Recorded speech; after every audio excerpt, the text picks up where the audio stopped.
Our first speaker started her career only 9 years old at the Icelandic National Theatre. Her career expands equally both domestically and internationally, where she has acted roles such as Hanna Ásgeirsson in Journey to the Center of the Earth and Unnur in Letter to Helga, which I am very happy, which is making, so they are making a movie out of it. Ladies and gentlemen, our first speaker, Anita Briem.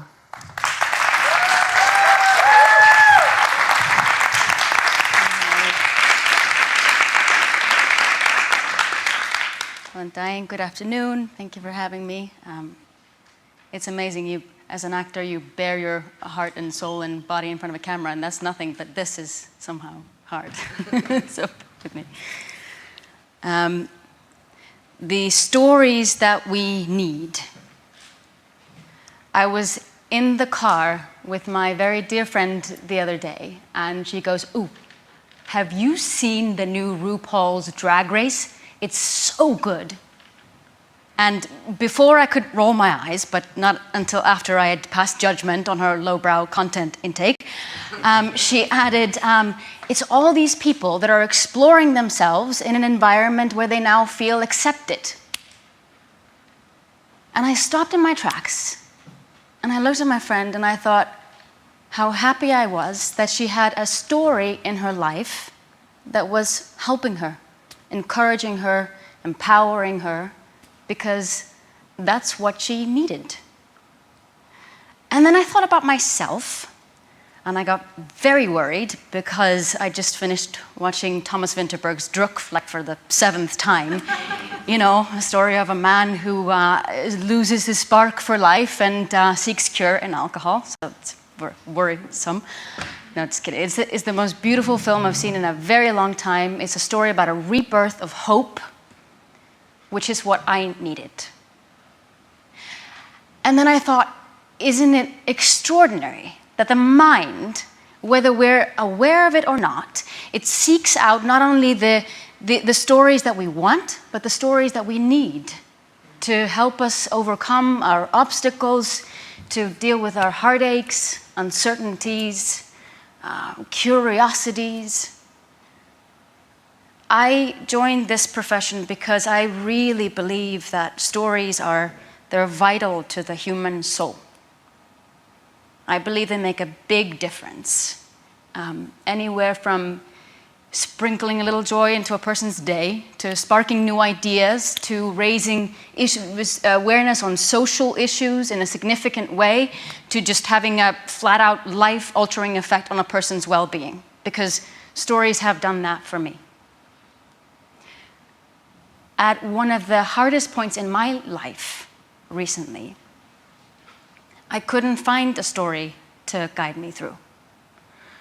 And I found it really hard because what it did is that it made me feel like I was completely alone. And I thought, you know, if nobody's telling stories about this, it must mean that I am the only person in the world feeling this way, and therefore there must be something really, really wrong with me, which, you know, there undoubtedly is, but, you know, that's another talk. So anyway, I started talking to people about these feelings that were upsetting me, and I learned that I was not at all alone. But people weren't telling stories about it. And I thought, why? And then I thought, maybe it's because it's of an uncomfortable, intimate nature on themes of love, lust, shame, maybe. But maybe it was because, and this is the question I want to propose today, maybe it was because female filmmakers have only really started to take significant steps towards having an equal charge of the narrative. And maybe that's why my story wasn't there.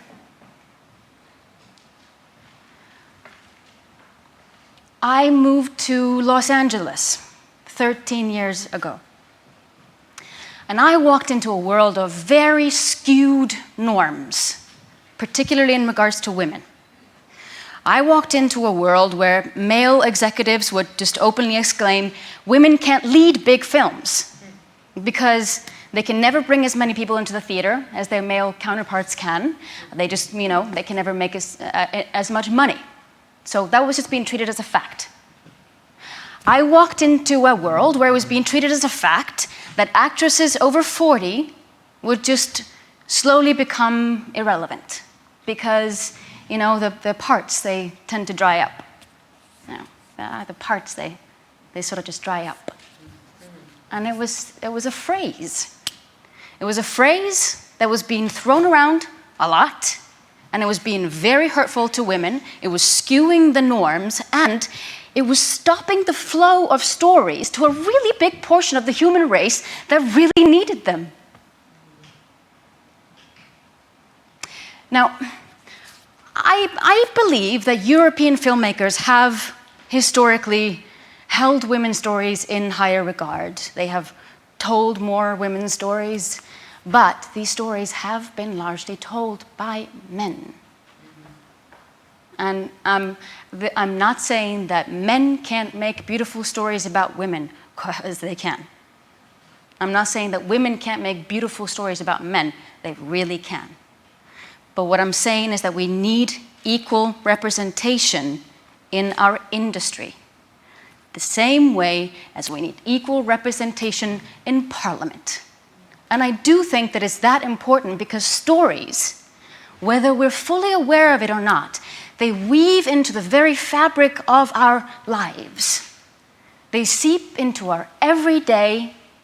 They help shape our ideals and social norms. And so having equal representation among the people who are deciding what stories are going to be told and how they will be told is important. Now, there are two main reasons that I felt compelled to talk about this today. The first one being that I think it's so important that we are aware of where we have just come from. As we are evolving, we are recalibrating our norms and hopefully just always becoming better artists and human beings. That we are aware that because we have just come from there, we need to nurture our female directors, producers, writers, composers, editors, DPs, and so on, as women are stepping into positions that have been largely occupied by men for a really, really long time. That we are aware, that we keep checking our norms and challenging them. And the second reason I felt compelled to talk about this today is because I wanted to take a moment to celebrate all the good progress that we are making. Really, I'm incredibly proud to be among you in this little filmmaking family of ours as we are really making great strides in this area. Do you know that when I graduated drama school, for the next 15 years after graduating, I worked with one female filmmaker. One. And in the past 2 years, since being back here, I've worked with 3 extraordinary female filmmakers, and I'm about to work with my 4th, and I'm being supported as a writer as I now embark on telling the story that I couldn't find. So I'm grateful for you all. I'm very grateful for the warm welcome that you have all shown me since being back here. Thank you for listening. Thank you for being brave filmmakers and for working so hard to tell the stories that we need.